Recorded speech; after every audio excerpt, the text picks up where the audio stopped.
how do we create consensus and alignment around ideas when some people always feel like there's something's getting taken from them? You just said a whole lot in terms of you're spot on with regards to the mindset of today for a lot of people. The automatic assumption is if you're looking to improve the life chances of those who have been historically marginalized, that equates to something being taken from those that have.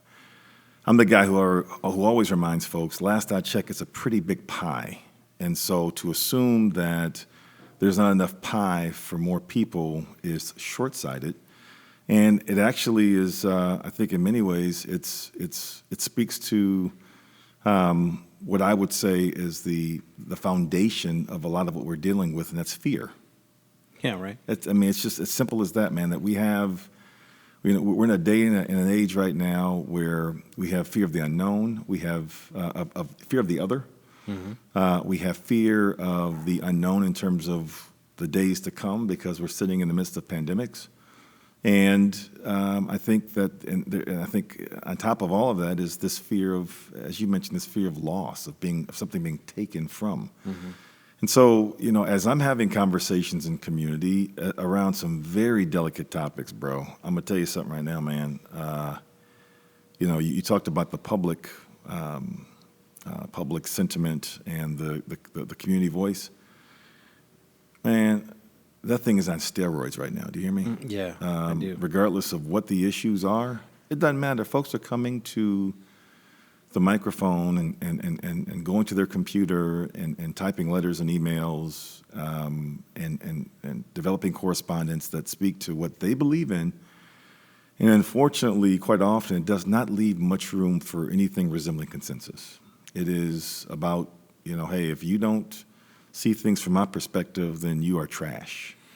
And to equal weight, it's both sides. I see that really pointed, direct, often uninformed and just stubborn. Uninformed is worse than being stubborn by far. But we see it on all sides. Emotions are high, as you said. Mm-hmm. Like we seem to all have a tremendous stake mm-hmm. in everything right now. Everything.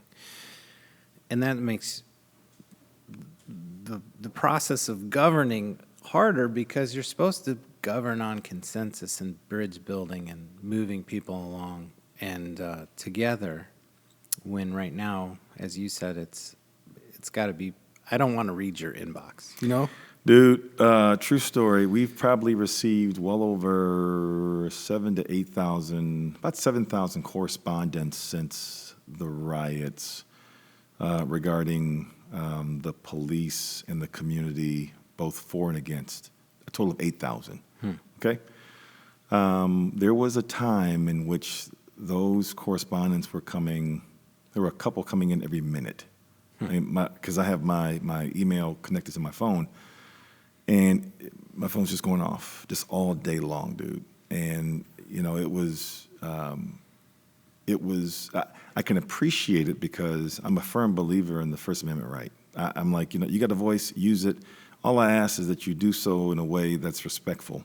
Yeah. And that's all I ask for. But, there are those in our midst who they operate from a place of it's better to be aggressive with. They believe it's better to be aggressive with their message, and so they just kind of do so without really considering the need to be respectful. And so, I will tell you, there's been a couple of times where I've had some constituents where I've literally, Brian, had to stop them in mid-sentence and ask the question, "Who do you think you're talking to?" Right? Because last I checked, I'm a grown freaking man. You hear me? Mm-hmm. And so. I know obviously you feel very strongly about this subject, but let's just, I need to remind you, I'm a grown man. I've not disrespected you.